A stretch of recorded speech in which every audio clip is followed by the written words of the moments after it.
Have you ever made a decision you later regretted? Maybe you snapped at someone you love because you were stressed, bought something you didn't need because it was on sale, or took a risk that didn't pay off. We've all been there. But what if I told you that your brain is wired to make these mistakes? That there is a hidden battle going on inside your mind every single day?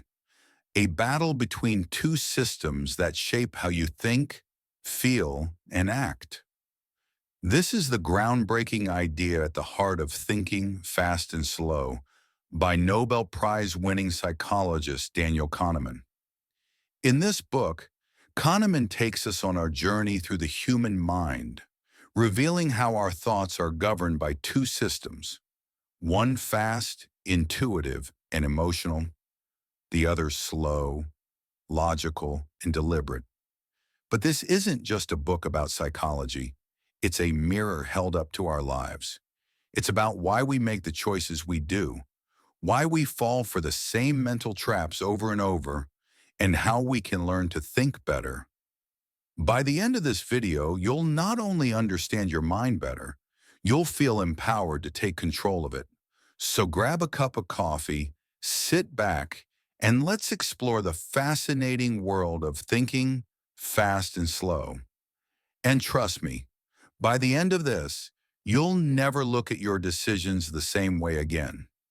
This isn't just a book summary, it's a journey into understanding yourself. Let's begin. Number one, the two systems, fast versus slow. Let's start with the two main characters of this story, System 1 and System 2. System 1 is fast, automatic, and emotional. It's the part of your brain that recognizes faces, solves 2 plus 2, or makes you jump when you hear a loud noise. It's always on, running in the background, and it's incredibly efficient. But it's also prone to errors. For example, imagine you're driving home after a long day at work. You're on autopilot, barely thinking about the turns or the traffic lights. That's System 1 in action. It's great for routine tasks, but it can also lead to mistakes, like missing your exit because you were lost in thought. Now let's talk about System 2. This is the slow, logical, and deliberate part of your brain. It's the part that solves complex math problems, plans for the future, or resists the urge to eat that extra slice of cake. But here's the catch. System 2 is lazy. It doesn't want to work unless it absolutely has to. Think about the last time you tried to resist temptation. Maybe scrolling through social media instead of working. That's System 1 pulling you in, while System 2 struggles to stay in control. Understanding this battle is the first step to mastering your mind. But here's the kicker. System 1 isn't just lazy, it's also biased. It relies on shortcuts or heuristics to make quick decisions. And those shortcuts can lead to serious mistakes. Let's dive deeper into those biases next. Number 2, cognitive biases. Why we make mistakes. Now let's talk about the mental shortcuts or biases that System 1 uses. These shortcuts are like invisible forces that shape our decisions, often without us even realizing it. One of the most common biases is the anchoring effect. Imagine you're shopping for a new laptop. The first one you see costs $2,000. Suddenly, a $1,500 laptop seems like a steal, even though it might still be overpriced. That's the anchoring effect. Our tendency to rely too heavily on the first piece of information we see. Another powerful bias is the sunk cost fallacy. Have you ever stayed in a bad relationship, job, or project because you'd already invested so much time and energy? That's the sunk cost fallacy in action. We hate feeling like we've wasted something, so we keep going, even when it's clearly not working. And then there's the availability heuristic, our tendency to judge the likelihood of an event based on how easily we can recall examples. For instance, if you've recently seen news reports about plane crashes, you might overestimate the danger of flying, even though it's statistically one of the safest ways to travel. These biases aren't just quirks. They're hardwired into our brains, and they can lead to serious consequences, from financial mistakes to strained relationships. But the good news is, once you're aware of them, you can start to fight back. Let's talk about how. Number 3, the role of emotions. How feelings shape our choices. Let's talk about something that might surprise you. Your emotions play a huge role in your decisions, even the ones that seem purely logical. Daniel Kahneman calls this the affect heuristic, the idea that our feelings about something often override the facts. For example, imagine you're offered a new job. On paper, it's a great opportunity: better pay, more benefits, a chance to grow. But something about it just feels off. Maybe it's the long hours or the fear of leaving your comfort zone. That emotional reaction can be so powerful that it overrides all the logical reasons to say yes. Here's another example: the endowment effect. This is our tendency to value things more simply because we own them. Think about the last time you tried to sell something online, maybe an old phone or a piece of furniture. You probably thought it was worth more than buyers were willing to pay. That's the endowment effect at work. We attach emotional value to things we own, and that skews our judgment. But emotions don't just affect big decisions. They shape our everyday choices too. Have you ever bought something you didn't need because it was on sale? Or skipped the gym because you were feeling lazy? That's your emotions taking the wheel. The key takeaway here is that emotions aren't the enemy. They're a natural part of being human. But when we let them drive every decision, we can end up making choices we later regret. The solution?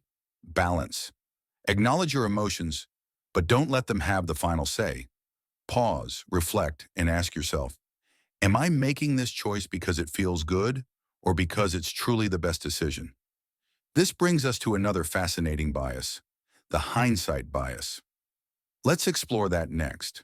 Number 4, the hindsight bias. Why we think we knew it all along. Have you ever looked back at a decision and thought, I knew that was going to happen? That's the hindsight bias, our tendency to believe, after an event has occurred, that we predicted it all along. For example, imagine you're watching a football game. Your team loses, and you say, I knew they were going to blow it. But did you really? Or are you just rewriting history to make yourself feel better?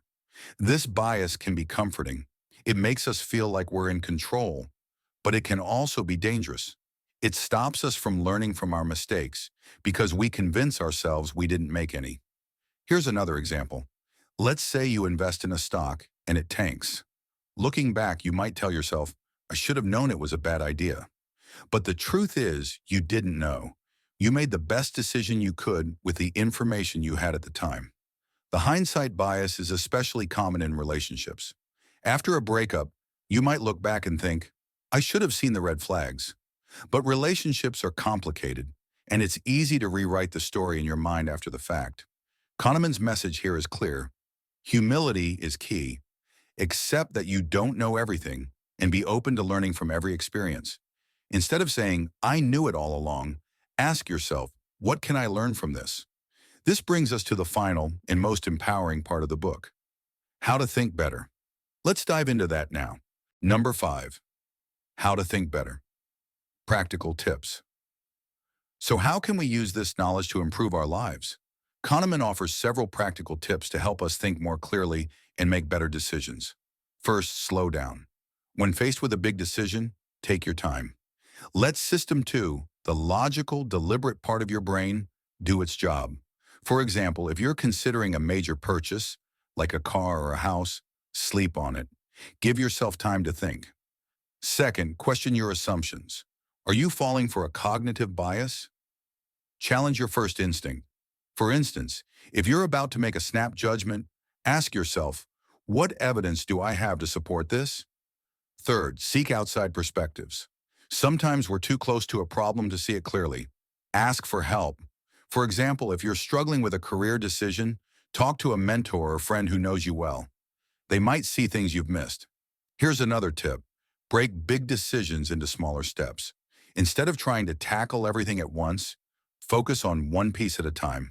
For example, If you're planning a career change, start by researching your options, then talk to people in the field, and finally make a plan. Finally, embrace uncertainty. Life is full of unknowns, and that's okay. Instead of trying to predict the future, focus on making the best decision you can with the information you have. Remember, thinking better isn't about being perfect. It's about being aware, and that awareness can change everything. By understanding how your mind works, you can take control of your decisions and create a life that aligns with your values and goals. As we wrap up, I want to leave you with this thought. Thinking Fast and Slow isn't just a book. It's a toolkit for life.